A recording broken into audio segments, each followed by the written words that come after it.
Bismillahirrahmanirrahim. Assalamualaikum warahmatullahi wabarakatuh. Alhamdulillahirabbil alamin wal aqibatu lil muttaqin wala udwana illa 'alal zalimin. Asyhadu an la ilaha illallah wahdahu la syarikalah wa asyhadu anna Muhammadan abduhu wa rasuluh. Allahumma shalli wa sallim wa barik ala sayyidina wa maulana Muhammadin al-mab'utsil amin wa ala alihi tahirin wa ashabihi ghuril mayamin wa man tabi'ahum bi ihsanin ila yaumiddin.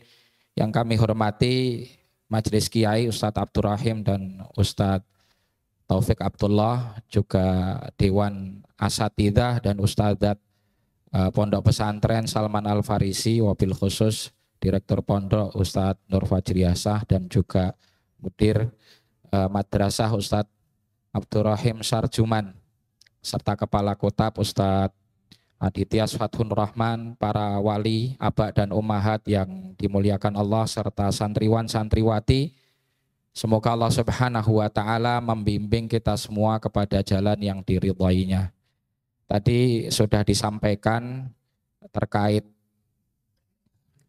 perspektif Al-Quran dan juga sunnah terhadap kemerdekaan, dan bagian kami apa yang menjadi tanggung jawab untuk kami sampaikan temanya adalah tentang peran pesantren atau ulama dalam perjuangan.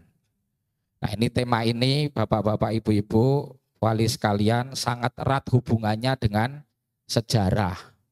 Karena kalau saya membuat statement bahwa kemerdekaan ini adalah peran daripada ulama dan juga pesantren, nah, itu kan butuh ada bukti sejarah ya. Dan sebetulnya bukti sejarah itu sangat banyak sekali.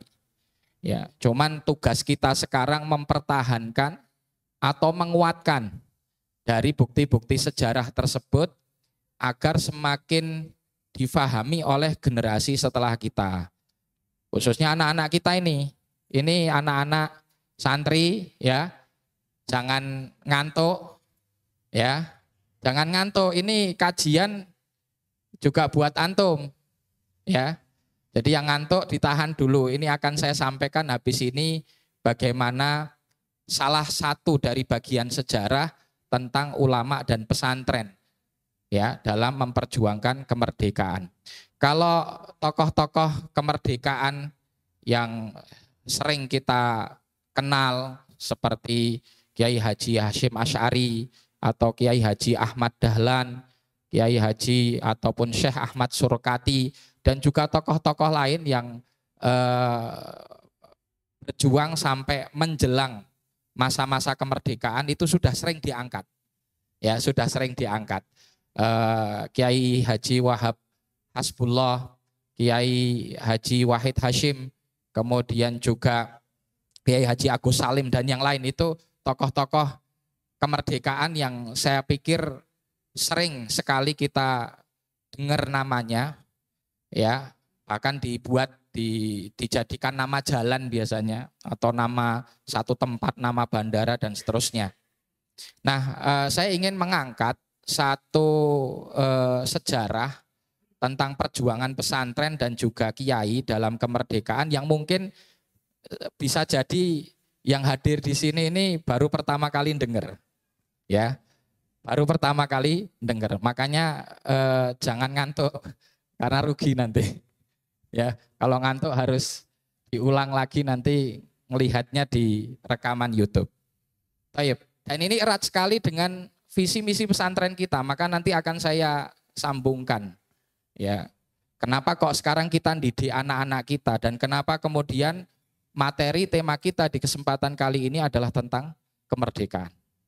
Baik, saya akan mengangkat satu tokoh sejarah. Beliau namanya adalah Kiai Haji Ahmad Rifai. Ya, ada yang pernah dengar nama ini? Belum? Nah, berarti harus penasaran Pak ya. Harus penasaran. Ini sejarahnya bagaimana gitu. Baik, Kiai Haji Ahmad Rifai ini beliau lahir di daerah Kendal. Ada yang orang Kendal di sini? Ya, kalau ada yang orang Kendal berarti satu konsul sama beliau. Tempatnya di daerah Tempuran. Ya, beliau lahir tahun 1786 Masehi. Berarti kalau dihijriahkan sekitar 1200-an Hijriah. Abad ke-12. Abad ke-13, mohon maaf. Ini lebih tua, lebih senior daripada Kiai Haji Hasyim Asy'ari, Kiai Haji Ahmad Dahlan dan yang lain. Ya. Nah, siapa ini Kiai Haji Ahmad Rifai ini? Beliau secara silsilah sebetulnya nyambung kepada bangsawan Mataram. Ya, karena ayahanda beliau namanya Kiai Haji Muhammad Marhum. Ini putra dari Kiai Haji Abu Suja. Atau nama lainnya adalah Raden Suyowijoyo. Raden Suyowijoyo. Ya. Beliau ini bangsawan dari Mataram, kemudian pindah ke Kendal, dan sekarang kalau kita ke Kendal, di Masjid Agung Kendal ini akan kita dapati makam daripada beliau, yaitu Kiai Haji Abu Suja atau Raden Suyowijoyo ini. Nanti ada itu situs makamnya di Masjid Agung Kendal. Nah, Kiai Haji Ahmad Rifai ini siapanya? Cucunya. Cucu dari Kiai Haji Abu Suja.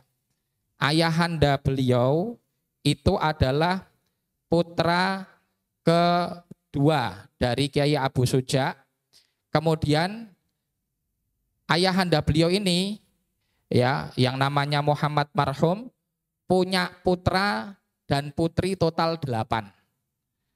Dari 8 putra-putrinya ini, Kiai Haji Ahmad Rifai adalah putra paling bungsu. Ya, putra paling bungsu. Nah, singkat cerita, setelah beliau ini diasuh orang tuanya dan kemudian orang tuanya meninggal, maka kepengasuhannya itu dilanjutkan oleh kakak perempuannya.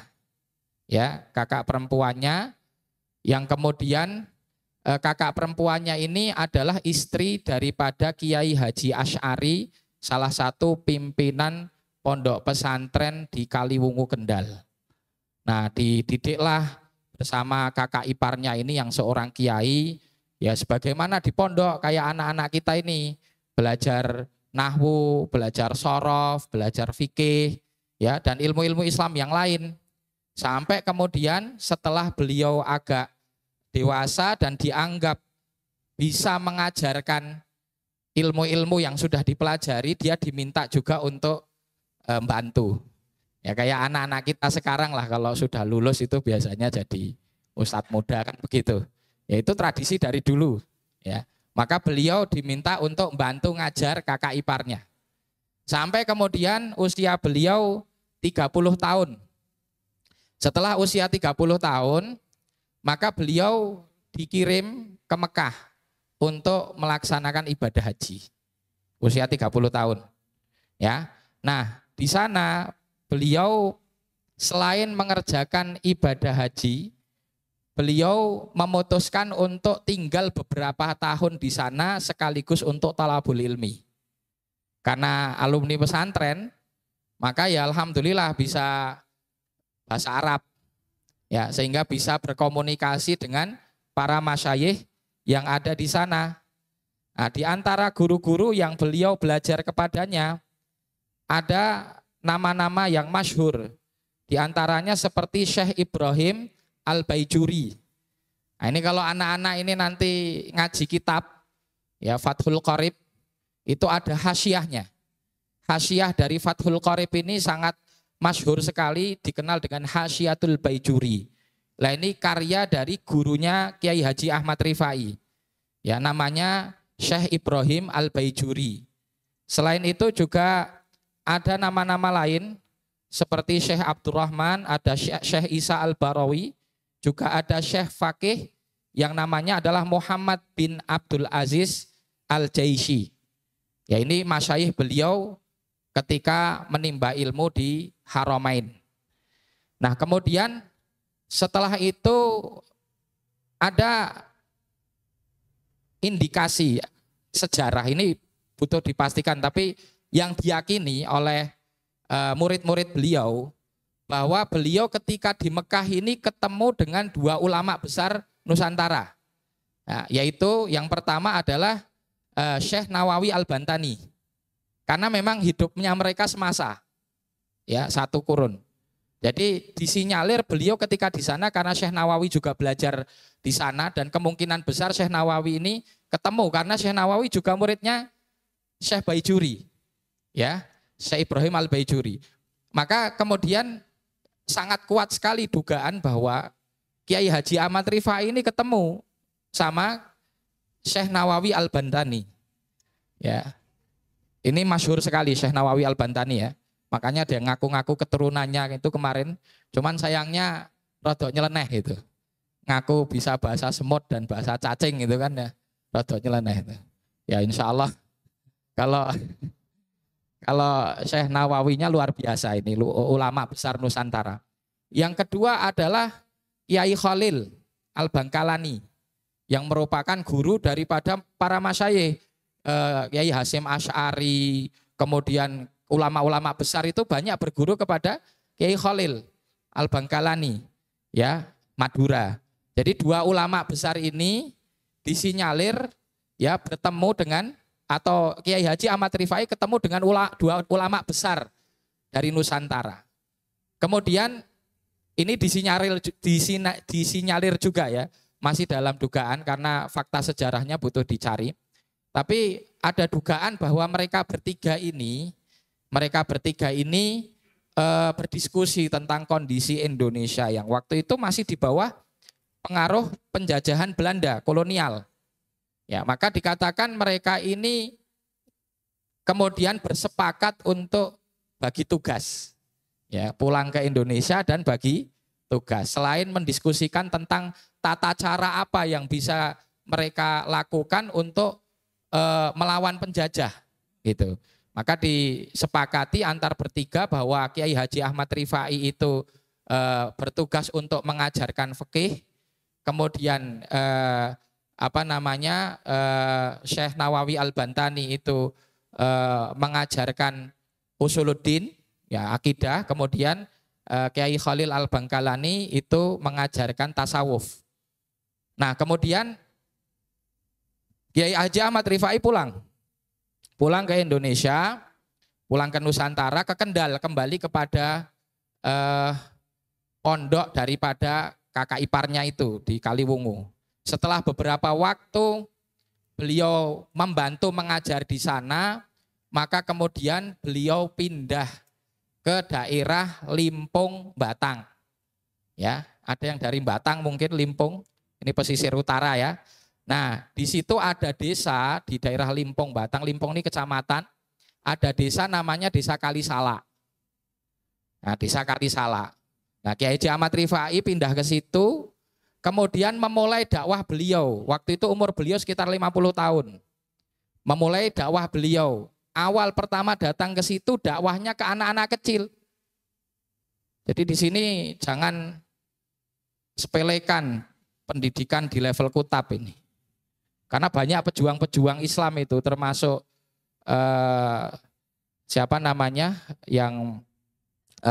Abdul Hamid bin Badis, Syekh Abdul Hamid bin Badis dari Aljazair, itu bisa mengusir penjajah Prancis dari Aljazair itu dimulai dari pendidikan kutab. Ya, jadi sama Kiai Haji Ahmad Rifai ini ngajari anak-anak, pertama ngajari anak-anak baca Quran. Lama kelamaan orang tua dari anak-anak itu juga pada pengen ngaji. Maka kemudian beliau bangun masjid, dibangunkan masjid.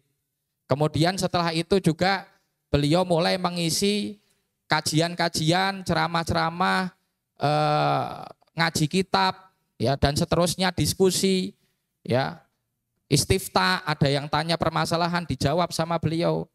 Ya, maka kemudian di daerah itu dikenal ada pesantren, ya, murid-murid yang ngaji ke beliau ini disebut santri Kalisala, dinisbatkan ke tempatnya itu di Kalisala. Ya, jadi setelah kemudian beliau mulai berdakwah dan mulai banyak masyarakat yang menerima dakwah beliau, beliau juga menikah nih, menikah dengan janda dari Demang di Limpung situ. Ya. Jadi ini istri beliau janda, ya, dan di situ menandakan bahwasannya dakwah beliau itu sebetulnya didukung juga oleh kalangan bangsawan. Nah, kemudian setelah itu beliau dakwah beliau ini unik, ya. Beliau menerjemahkan naskah-naskah kitab atau tepatnya sebetulnya mentaklif. Ya, mentaklif tapi dengan Arapegon yang bahasanya menggunakan bahasa Jawa. Tulisannya menggunakan tulisan Arab tapi bahasanya bahasa Jawa. Ini saya screenshotkan naskahnya kayak begini nih. Ini nggak kelihatan ya. Ya mungkin kalau kamera bisa di zoom, ini seperti ini. Ya, ini kemudian dinamakan sebagai, mau di zoom. Ya, ini dinamakan kemudian sebagai kitab Tarojumah. Tarojumah. Kenapa disebut Tarojumah? Karena disinyalir ini terjemahan. Padahal bukan terjemahan, itu taklif. Taklif kitab, nulis karya kitab dan disebut terjemah karena itu salah satu politik beliau untuk menghindari istilahnya pantauan dari penjajah. Ya, karena nanti ketika beliau mengatasnamakan itu pemikiran beliau dakwahnya langsung dibredel sama penjajah. Ya, maka beliau mengatasnamakan Tarojumah agar orang Belanda itu taunya oh ini terjemahan dari kitab Arab atau terjemah dari Quran dan hadis. Ini saya contohkan ya, saya bacakan. Saya hafal begini ini dari kecil. Termasuk Ustadz Fajri ini juga hafal dari kecil karena keluarga kami memang keluarga Tarojumah. Ya. Jadi anak-anak muridnya dari beliau Kiai Haji Ahmad Rifai. Nah, ini di sini beliau memaknai 2 kalimat syahadat. Ini saya bacakan. Asyhadu alla ilaha illallah wa asyhadu anna Muhammadar Rasulullah. Angawaruhi ati ningsun ing satuhune ora nono pangeran kang sinembah sak temene ing dalem wujute aking Allah. Angawaruhi ati ningsun ing satuhune Nabi kita Muhammad iku utusane Allah kang tinurunan kitab Quran kang dadi panutan agama Islam utawi rukune Islam iku sawiji belaka. Nah, dan seterusnya. Ini panjang nanti. Nah, ini dibaca dan dihafal itu kayak lalaran gitu. Nah, menariknya ketika beliau mentaklif kitab dengan Arapegon itu meskipun bahasa Jawa tapi ditulisnya kayak sajak. Makanya tadi angawaruhi ati ningsun ing satuhune ora ana pangeran kang sinembah sak benere nanti i dan seterusnya kayak sajak bahasa Arab namanya qafiyah. Itu menandakan jadi beliau kenapa mentaklif kitab seperti itu? Karena dulu kalau ngajarkan pakai model sorogan begini ini orang awam nggak masuk. Nggak bisa. Jadi bagaimana dia mengajarkan ilmu-ilmu Islam, beliau sederhanakan dengan bahasa yang mudah dipahami oleh orang Jawa waktu itu. Tapi luar biasanya meskipun dengan bahasa Jawa hurufnya ditulisnya tetap menggunakan Arab. Ini tujuannya agar terus mengikat bahwasanya kultur keilmuan Islam di Indonesia itu tidak bisa dilepas dari bahasa Arab. Ini Masya Allah. Nanti bisa kalau mau cari di Google bisa, nanti tulis kitab Tarojumah. Total karya beliau ada yang mengatakan 53, ada yang mengatakan 55, ada yang mengatakan 61. Ya, ada perbedaan pendapat total karya kitab yang beliau tulis, ditaklif sama beliau. Nah, itu perbedaannya karena ada beberapa tanbih. Kalau kita sekarang mungkin kayak buletin yang beliau tulis, tapi dimasukkan ke karya atau tidak. Intinya begitu. Nah, beliau mentaklif dari usia 54 tahun. Setelah itu beliau produktif mentaklif. Setelah beliau ngajar kemudian mulai produktif nulis kitab. Nah, kembali kepada dakwah beliau di Kalisala ini. Setelah beliau dakwah di Kalisala itu, nah mulailah beliau ini memasukkan nilai-nilai perjuangan di situ karena memang tempaan beliau ini ulama yang mukhlis, ulama yang jujur. Siapa sih yang rela kalau negaranya dijajah? Nah, sehingga ajaran-ajaran beliau kepada muridnya ini seringkali mengarah kepada kritik-kritik yang sangat kuat kepada kolonial Belanda. Ya, salah satunya sebagaimana yang ditulis di risalah beliau, yaitu namanya Nadham Wiqayah. Beliau menulis begini, selamatin donya akhirat wajib kinira, ngelawan rojo kafir sakuasane kafikira, tur perang sabil luweh kadane ukara, kacukupan tan kanti akeh bolo kuncoro. Artinya keselamatan dunia akhirat wajib diperhitungkan, melawan raja kafir sekemampuannya perlu difikirkan. Demikian juga perang sabil lebih daripada ucapan, cukup tidak menggunakan pasukan yang besar. Jadi istilah perang sabil ini kan juga Pangeran Diponegoro pakai itu. Itu spirit perjuangan. Ya. Dan caranya bagaimana? Ya diajarkan. Dia mengajarkan kepada santri-santrinya hal ini. Risalah yang lain juga masih di dalam risalah Wiqayah. Beliau mengatakan, ini terjemahnya ya, melihat tubuh hina menghadap dengan tubuh merayap, manfaatnya ilmu dan amal hilang binasa. Pendapat dan tindakan kaum priayi membuat dosa besar, ratu, bupati, lurah, tumenggung kebayan. Kepada raja kafir senang jadi pengikut, termasuk haji abdi menolong kemaksiatan.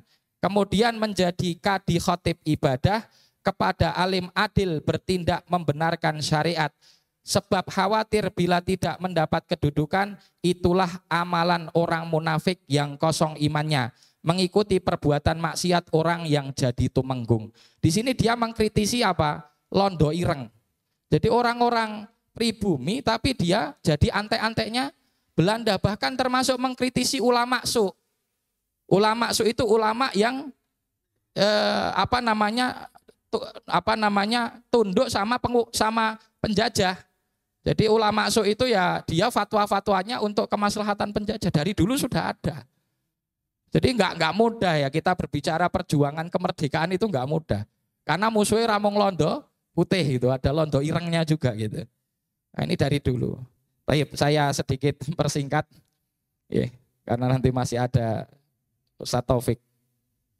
Ya, kemudian karena dakwah beliau itu, maka beliau dituduh sama kolonial Belanda bahwa beliau ini membawa pemikiran sesat.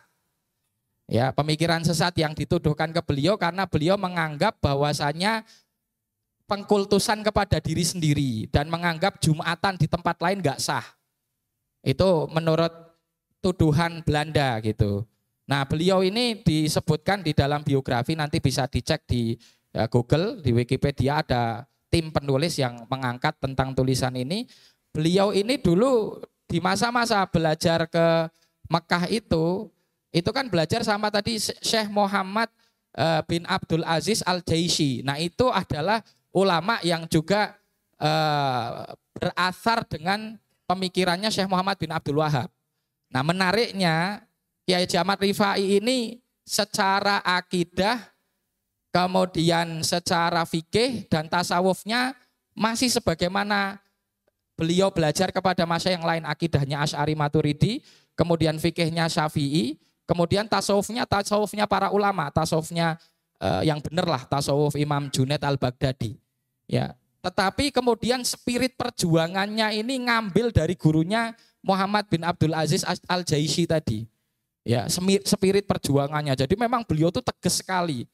Di dalam risalah yang lain beliau itu memfasik-fasikkan pemimpin-pemimpin dolim, pemimpin-pemimpin antek-antek Belanda dari kalangan pribumi.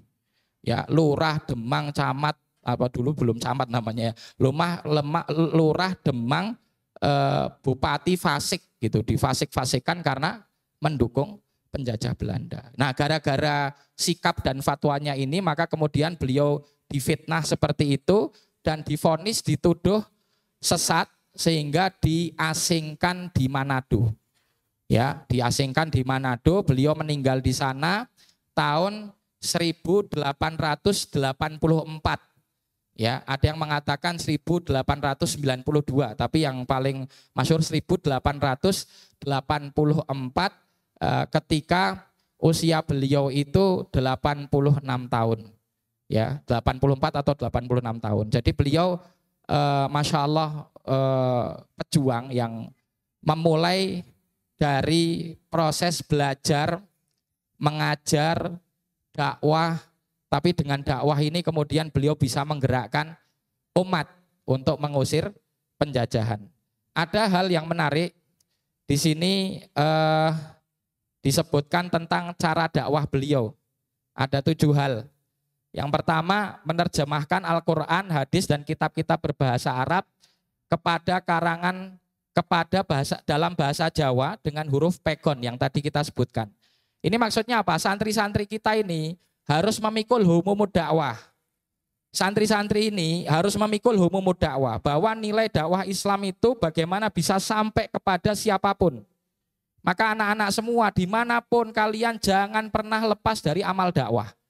Ya, karena itu tanggung jawab dan kewajiban kalian. Kemudian yang kedua, mengadakan kunjungan silaturahmi. Nah, ini juga sering membangun silaturahmi, berkunjung ke tokoh, berkunjung ke orang. Ini sekarang anak-anak di zaman sekarang ini silaturahminya lemah. Ya, sehingga ketika kadang dia harus bangun pesantren baru, tidak berkunjung kepada pesantren sampingnya. Ini masalah ini. Nah, ini problem. Kemudian yang ketiga, menyelenggarakan pengajian umum dan dakwah keliling di daerah yang penduduknya miskin. Tujuannya apa? Untuk membendung budaya asing masuk di situ. Masya Allah. Yang keempat, menyelenggarakan dialog di masjid atau di langgar. Jadi mengadakan munadharah, diskusi, ya, agar lebih dekat lagi kepada masyarakat. Kemudian mengadakan kegiatan kesegaran jasmani bagi pemuda. Ini tarbiyah jasadiyah gitu ya. Oh, ini furusiah ini Ustaz Iqbal ini. Masya Allah. Kemudian yang keenam, mengadakan gerakan protes sosial keagamaan terhadap birokrat pribumi dan Belanda. Ya, jadi beliau ini amar ma'ruf nahi mungkarnya kuat sekali. Maka setelah beliau diasingkan di Sulawesi, itu masih sempat nulis taklif kitab. Ada 5 kitab yang beliau hasilkan di pengasingan. Dan dititipkan kepada saudagar yang dari Semarang ketika ke sana untuk dikasihkan kepada keluarganya yang di Kendal. Di antara isi daripada risalah beliau, mewasiatkan kepada murid-muridnya untuk tetap teguh melakukan amar ma'ruf nahi mungkar, khususnya kepada penjajah Belanda. Itu kan Masya Allah luar biasa. Kemudian yang terakhir, untuk mempererat hubungan antara guru dengan murid atau antara murid dengan murid, biasanya beliau melakukan dengan hubungan pernikahan. Jadi dinikahkan murid dengan murid atau guru dengan murid, itu sesuatu yang biasa. Ini diantara cara untuk apa? Takliful qurub. Ini 7 cara dakwah beliau, ya. Dan Masya Allah sampai sekarang kalau sebetulnya antum tahu ada organisasinya namanya organisasi Rifaiyah. Persebarannya ini selain di Kendal itu sendiri, kemudian di daerah Batang, di daerah Pekalongan, Pemalang, itu sepanjang pantai utara itu ya. Kemudian juga di daerah tempat kami, di Temanggung, Wonosobo, itu banyak persebarannya. Ya, ada organisasi resminya sampai ke Cirebon, sampai ke Tegal, ya, bahkan di beberapa daerah luar Jawa pun juga ada. Nah, ala kulli hal, bukan berarti kita ini ingin melihat atau menonjolkan sisi keorganisasian ataupun tentang pengkultusan terhadap sosok, ya. Karena terus terang kami mengenal biografi beliau ini dari sejak kecil. Karena kami ini, saya dan Ustadz Fajri ini dari kecil memang keluarga tarojumah istilahnya, keluarga Rifaiyah itu di Wonosobo banyak begitu. Tapi saya melihat sesuatu yang luar biasa, ya, bahwa ternyata peran pesantren kemerdekaan itu apa? Pendidikan dan pengajaran yang ada di pesantren itu, ya, harus selalu mengarah kepada penegakan kebenaran dan anti penjajahan. Maka bagaimana visi kita ke depan membentuk karakteristik anak-anak kita? Ya ini mereka ini, para penegak kebenaran. Dan mereka ini yang insya Allah akan membebaskan negeri-negeri yang terjajah. Insya Allah. Dan menjaga negeri kita tercinta ini dari penjajahan.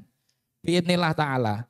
Maka butuh peran dari semua pihak, kerjasama, wali, asatidzah, doa yang kuat kepada kita semuanya, kepada santri-santri kita. Semoga barok daripada ilmu yang kita ajarkan ini bisa dipetik kemudian hari dengan terjaganya negeri kita tercinta ini dari penjajahan, dan kita bisa bahkan membebaskan atau yang disebut Ustadz Iim tadi futuhat, ya, mengadakan futuhat ke negeri-negeri lain, khususnya adalah Baitul Maqdis, Al-Aqsa dari cengkraman penjajah Zionis. Demikian apa yang bisa kami sampaikan. Wallahu ta'ala alam wa sallallahu wa sallim wa barik ala Muhammad wa ala alihi wa sahbihi wa sallama tasliman katsira. Bila taufiq wal hidayah. Assalamualaikum warahmatullahi wabarakatuh.